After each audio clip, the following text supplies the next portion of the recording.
Loud.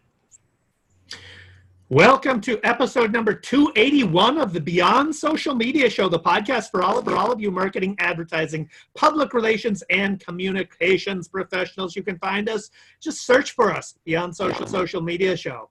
We're recording on September 20, 2019. A ton of things to talk about, as usual, including Lego creativity, video SERPs, new words, 3D crosswalks, daily recount, deep fake yourself, TikToking information warfare, Echo audio, Facebook TV, digital wills, Echo donations, Facebook apps, and a lot more. And BL always kicks it off with the best story of the week. BL, what do you got? Well, we're big Lego fans here, and the world's largest display of Lego art is coming to New York City with over 1 million Lego blocks. And this is from a story in Time Out, and so it's coming to the New York Hall of Science on September 28th. And if you love dinosaurs, there's a 20-foot tall T-Rex made of 80,000 Lego pieces. There's an artist who created the whole thing, and the artist's name is Nathan Sawaya.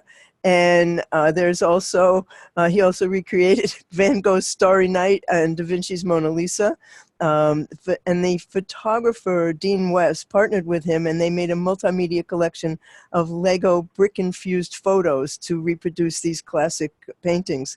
There are interactive elements. There are hidden hands, which is a sensory-based task where kids have to build a mystery object inside a covered box. There's a Lego drag race where you have to make a car and test it out on various inclines. The show runs through January 26th, and there's free play with Legos and kids' art classes. I can't wait. I'm just going to be the biggest kid there.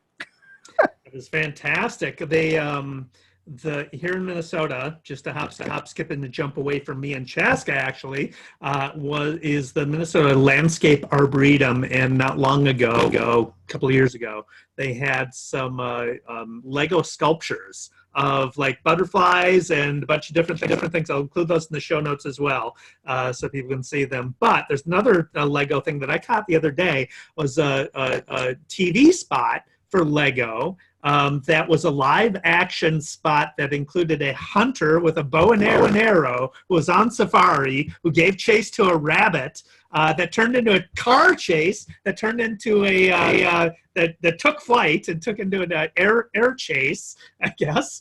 And while that was happening, all the world changed around them. So hairdos changed as people were walking down the street. There was a dragon that breathed fire, and the fire left decals of fire on a fire engine. It ended with the hunter and the rabbit exchanging body parts. It was just a very, very, very creative. I mean, it completely caught my eye. Very, very creative TV spot, which was a teaser for Lego's new campaign called Rebuild the World. So a hashtag Rebuild the World. Some of these artists should hashtag their work for Rebuild the World. But the campaign is simply to encourage people to, quote, build the things you love with or without instructions. And it's just a really smart, well done TV campaign to get people to use their Legos, and when they're using their Legos, they're going to take pictures of them in the social media age, using the hashtag Rebuild the World. So that is the best ad I may have ever seen. So in September, the MerriamWebster dictionary has added 500 new words. That includes the new, well, it's not new, the non-binary pronoun they. And this is from Merriam-Webster, announced this on Twitter. And they added they. They have dad jokes, which they define as a wholesome joke of the type said to be told by fathers, with a punchline that is often an obvious or predictable pun or play on words, and usually judged to be endearingly corny or unfunny. But they point out there's a dad joke devoted Reddit board that has more than 250,000 members. They also added solopreneur. They added autogenic training, which is a self-relaxation technique that involves repeating phrases to yourself to calm yourself. Haircut, which is a new sense now being used, a reduction in the value of an asset. And Tall Boy, which is a cylindrical can for beverages, usually beer. You probably know about that, Dave. been a while since I had a tall boy, but yes, I do know. That's like 2 beers, right? 16-ounce can. Yeah. It's a big can. So that's great. My dad was a big punter. I am an aficionado of puns as well. Though I'm not a dad, but yeah, maybe I'll look into those. One of the words that they might have added, they should have added if they haven't already, is SERPs.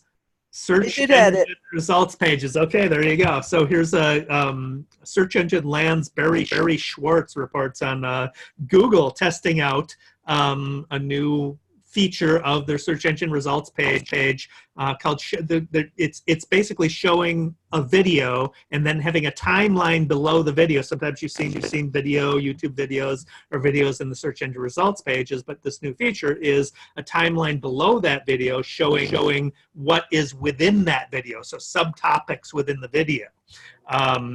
This is a quote from Google. They said based on the timestamps provided by content creators, you'll be able to easily scan to see whether a video has what you're looking for and find relevant sections of the content. So this argues they're using the timestamps based on their own quote. They're using the timestamps within YouTube videos to create this timeline.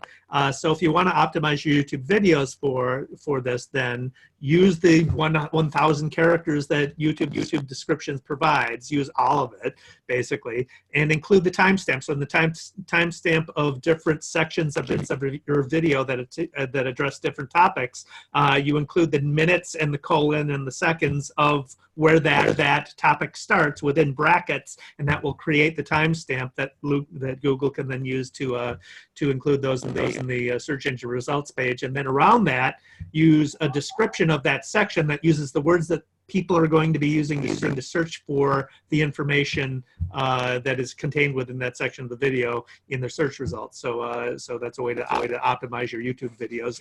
In our podcast, we have a bunch of different topics, so we can segment that YouTube description with a timestamp and include descriptive content, so that's likely to show up in search results within this new feature. They're rolling it out. They're testing it, so it's not sure that it's going to be included permanently in the search results, but one would think that they would. Many of our podcasts are time-stamped, and I got a little lazy and stopped doing it, but I'll start doing it again because that sounds like something that's worth spending the time to do. Yep. So given the fact that most of us have so little time, there's just this wonderful new thing that comes from John Battelle. It's called the Recount. And it's the daily recount. It's a new approach. It's going to change the way we look at political news. It's a new approach to video. So every day there's a video mashup that remixes traditional coverage and cuts through the bullshit and the bad faith and makes viewers smart every day in under 5 minutes. And it has all kinds of fun things that are added to it. And so I will include some examples for the beta. It's in beta right now, and you can sign up now to get the daily videos. They're really quite extraordinary. And John Battelle, I think this is his 7th company, and he spent apparently quite a lot of time creating this. And once you see it, you're going to want to be part of it.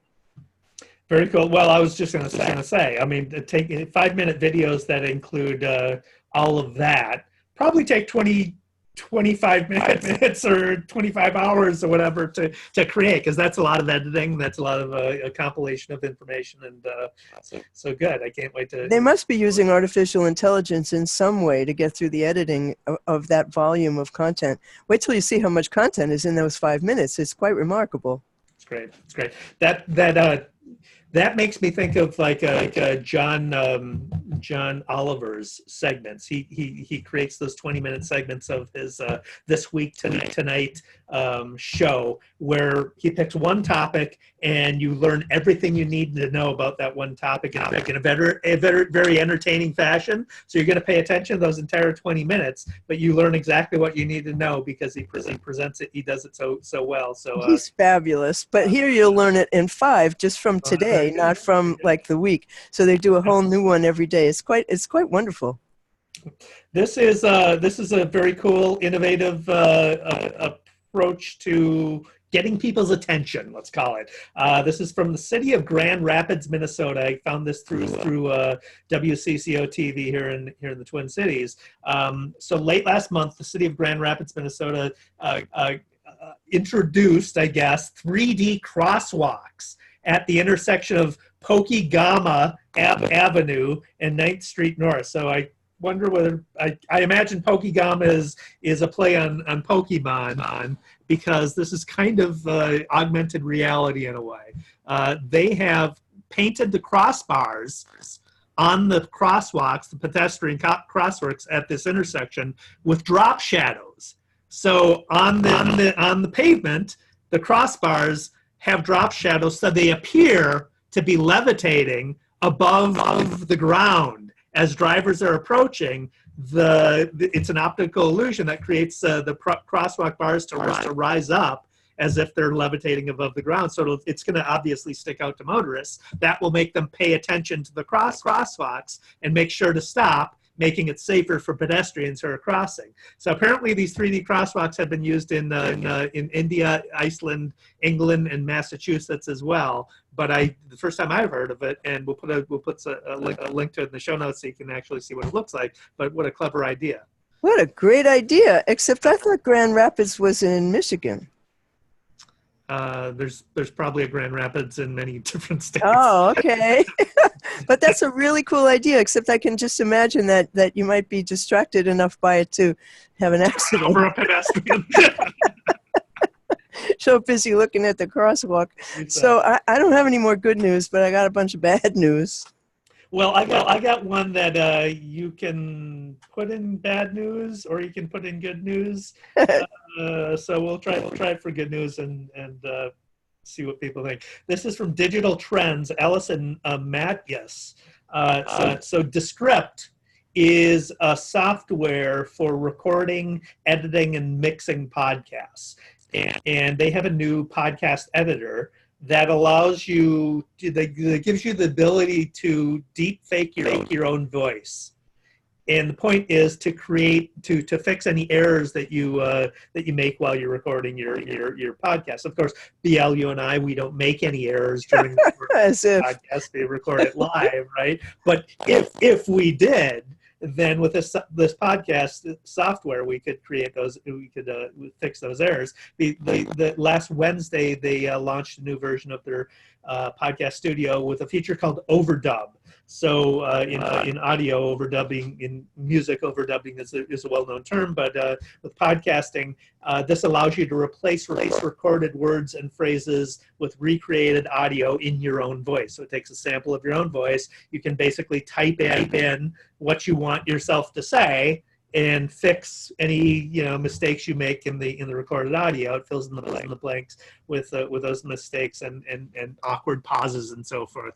Right now, it's only available in a closed beta, but in episode 165, the On Social Media Show podcast, we did talk about Adobe's Voco software that did the same thing, and mentioned at that time that it was only a matter of time before others got to figure this technology out. So here, Descript has figured it out, and they're including it in their software. They do say their video promoting the software does mention that, well, they acknowledge that it can be used for nefarious purposes, and so they say that you can only use it on your own voice. So somehow they've disabled the ability to use that in other people's voices. But it's out there. It's going to be available. We're going to see it in the 2020 elections, I'm sure. Right. Well, I thought when you said that, started to talk about it, that we'd be able to put some other announcer's voice in there so that we would sound like we had a mellifluous, wonderful voice. I'm waiting for that. That's just fixing it in the mix, BL. Yeah. So does that bring us to bad news, Dave? It does, yeah. Well, this is really a scary story. This is from the Washington Post by Tony Rahm and Drew Harwell, and researchers have begun to worry that TikTok could become one of China's most effective weapons in the global information wars, because they're afraid it will bring Chinese-style censorship to mainstream U.S. audiences, because we have a huge U.S. audience for TikTok. And it's originating from China. The platform is Chinese. So you might want to start thinking twice about what you're saying on TikTok. So censorship or propaganda? Either or, it could become a weapon of China's in the global information and or disinformation war. You could find that there's going to be Chinese-style censorship in TikTok. Yeah. Well, I mean, they are infamous for censorship of their own citizens, but I don't see how they can censor us necessarily. They could censor us from speaking to their own citizens, but I could see the platform being used for propaganda purposes. Absolutely. Huge installed base of American teens, for example, using TikTok. So that is something that I have been aware of and concerned about, especially. Mine is, so I just got Echo Auto. So I ordered Echo Auto from Amazon. You got to put yourself on a wait list, and then you get approved. And I'm sure this is just a marketing thing, but I got approved and got my Echo Auto device. It's $25, and this is what it looks like. It is a device that you use in your automobile. So there's a mute button and an activate button. There's a micro USB port and an audio out device, and then there's on the front end there's a little strip across that has a glowing bar that tells you it's working, basically. And so it mounts on a mount that you put into your air conditioner vent, and plug in the USB port to power it up. Has a cigarette charger thing that you plug in, and hooks up to your phone's app, your Alexa. Sorry, didn't mean to say that. Yeah, shut up, Alexa. Did it again. Your Echo app, it hooks up to your Echo app on your phone, and hooks up to your phone's Bluetooth in order to work. So first of all, great marketing experience. I got a text notification that it had been delivered. Of course, I'm expecting it, so I'm all excited about it. This is a new toy to play with. So that delivered there, and then I opened it up and I looked back at my computer. I got a welcome email from Amazon about my Echo, telling me some tips on how to use it. It's easy to install, really easy to install. So that whole thing was a great customer experience. But then when you go to use it, it is a beta. So it's kind of hit and miss in terms of execution. I've had plenty of problems connecting it to my phone. Sometimes it gets disconnected from the Echo app, and when it does, it says when you try and activate it, it says, "Please find a safe place to pull over and open your Echo app." Like, that's really going to happen. Hopefully it gets better, but when it does work, it's great. It works just like the Amazon Echo does in your home, and answers questions and plays music and gives you directions purportedly, but I haven't been able to try that yet. Tells you the news and all the other things you can do on your Echo, but within your car, which is really, a very useful tool to have a hands-free device that you can talk to and get your information that way. So I'll report back as I use it more, but so far, mixed reviews. Well, I like that you are often the first to get the new toys. And, I'm a big toy person myself, but I don't have a car. So we'll have to have you test that one. I live in New York. We don't have cars here. I have Facebook, the company you can't trust with your privacy, is entering the streaming market with a device that can watch you watching TV. I really want Facebook in my living room watching me watch TV. So they may have a tough time convincing people to put their new portal video streaming devices in their living room, at least if you care about your privacy. And that's because it's got a camera and integrated far-field microphones, so it's capable of, for some reason, watching and listening to people as they watch TV in their living rooms. So the company that brought you Cambridge Analytica, that just had a major security breach that exposed the personal information of 30 million users, now wants to come into your living room. Are you going to invite them in? After all, most of us do a lot more in our living rooms than watch TV. So right now, it's only known by its code name Ripley, but it's likely to be branded Portal or something like that, and I suggest they call it Portal Black Mirror. Well, you know, I mean, Facebook isn't the first to do this. Microsoft actually does it with their Kinect Xbox accessory, which has a camera that points at you, and literally you set it up to recognize you because what you can do with it is use gestures to control video games and play video games using gestures. So it is watching you. It's a camera that's pointed at you. It's done through your TV. So this is not necessarily new. The problem is it's Facebook, and nobody trusts Facebook with anything these days. So you better not. There's that. This is, again, another story that can be in both good and bad. This is from TechCrunch's John Evans, who writes about, I think the article is titled "Get Your Digital Affairs in Order, Please." So the point of the article is that you have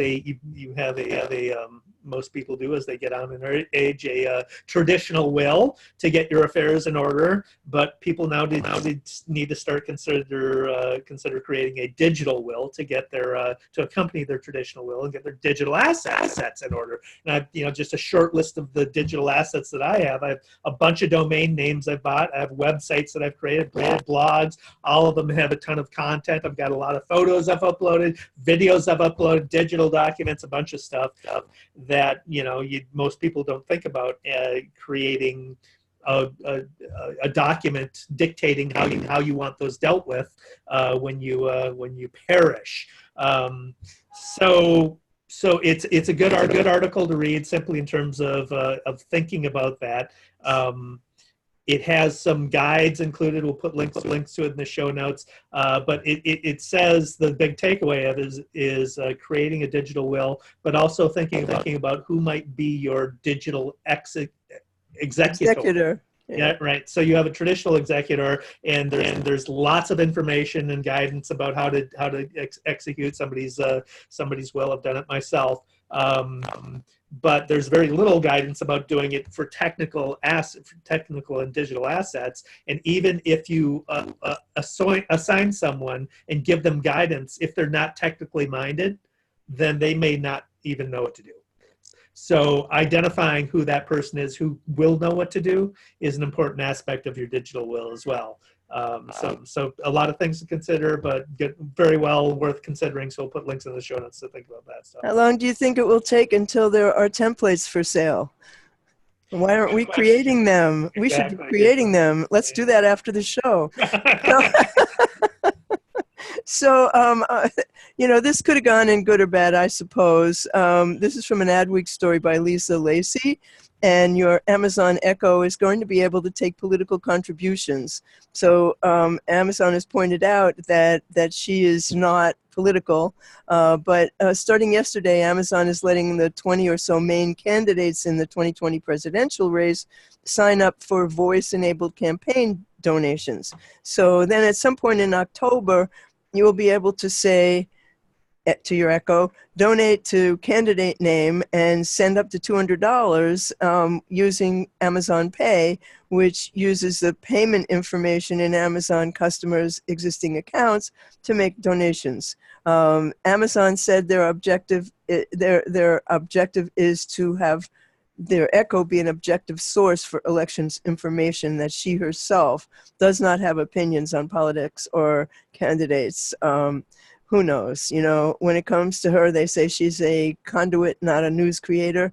And they say all candidates are welcome to make use of the technology. And they claim that onboarding's simple and it doesn't take any technical information. It's all powered by Amazon Pay, associated with your Amazon account. And Amazon knows a lot about us, I would, if I was a candidate, I would absolutely do that, no question. In a hot second, yeah. One, you don't have there's friction when you go to contribute to a candidate online. There's the friction of having to enter your payment details in with the website. So that's one thing that just prevents a significant amount of people from even doing it because you don't want to do that, right? Just for whatever reason. It takes time. You don't have enough time. Reason. Feel trusted, whatever. The other thing is that, you know, campaign websites are highly high targets for being hacked, right? Just because there's voter information there, not necessarily because there's credit card information there, but if they're hacked for voter information and you leave your credit card information, that's available for voters too. And who do you trust to get hacked more? Do you think that candidates are going to be hacked or more likely to be hacked than Amazon? No question there. The other thing is, it is, from a campaign point of view, this is impulse purchasing writ large, because it's so easy. I mean, you get angry about a candidate, you want to contribute to the opposing candidate, and all you need to do is echo, I want to contribute to blah blah blah, and easy, it's done. So yeah, it's a smart move on Amazon's part. It's a great idea. I think the reason that I don't have it in good is because I can see the potential for it to be hacked and the potential for there to become issues with it, but it's a very clever marketing on the part of Amazon, in my opinion. And I think that we'll see more things, you know, of this ilk as we get closer to the election, assuming we're going to have one. So, do you have another story? I've got, I don't have any more bad stuff, no. Okay, I have another one. It's the Facebook Screw-Up of the Week. This is from a Washington Post story, again by Tony Rama and Drew Harwell.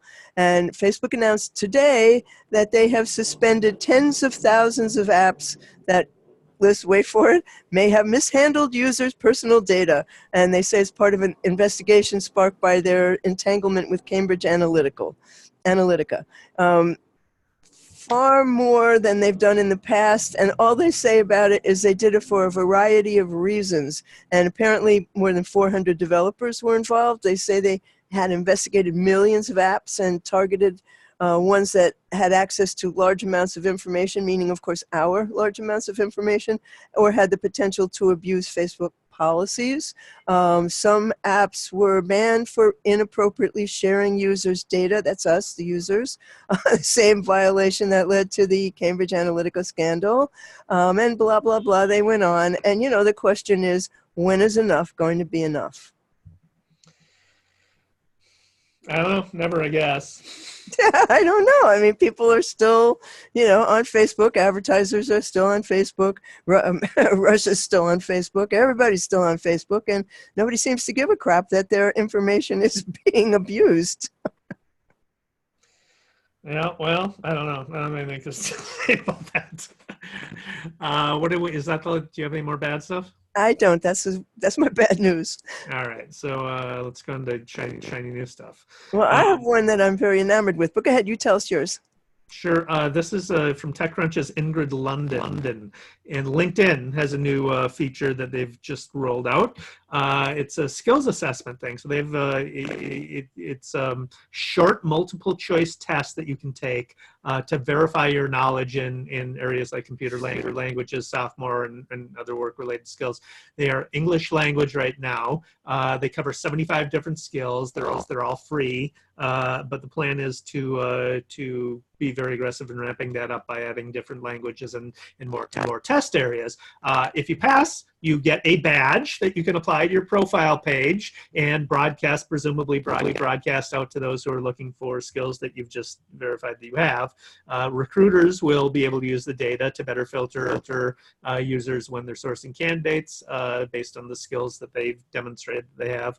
And then advertisers, you would imagine, will be able to target specifically to people with those certain skills that have been verified as well. So very interesting development, another advancement in e-learning kind of stuff, and very useful for LinkedIn users as well. How complex are the tests? How hard are they to pass? Well, I only tried one, and it was one on something that I haven't brushed up on, so I didn't pass. So I'm not going to say what it was, but but it was things. I mean, it's multiple choice, so they're not the tests aren't that complex, especially with programming. Not all questions can be answered in multiple choice questions. So, I think results may vary, but yeah, I don't know. Take one yourself and find out. I will. I'm going to try it. Yeah. So I've become enamored with an app called Audiogram.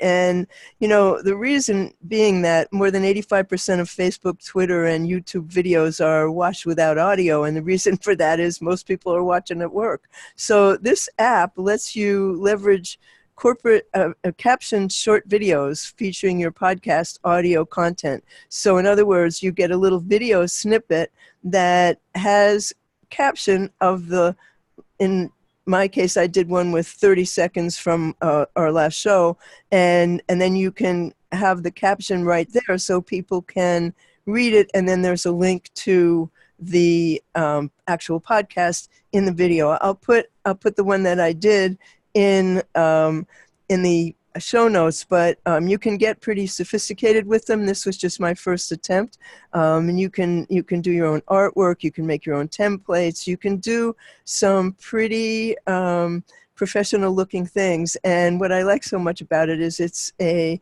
business run by two brothers, and when you sign up, you actually get a 15-minute phone call with the founder to talk about either they'll make a template for you or they'll answer your questions about how to use the app. So take a look. It's really a good thing. Interesting. Wow. I've seen, so there's a sports talk radio show in town that I think uses them to promote call-in listeners who comment on something. So they take a quote from a call-in listener and use that app to promote the show based on what the caller said. So I think they're using the same thing. It's interesting. Yeah, NPR uses it. I mean, there's the New Yorker uses this. There are several different apps that you can use, and I've looked at several of them, and I like this one the best. Very cool. So are we wrapping this up with some numbers? We are. You got some numbers. I do. So this is a U.S. voice assistant users penetration from 2017 to 2021. So in 2017, there were 79.9 million voice assistant users, which accounted for 24.5% of the U.S. population.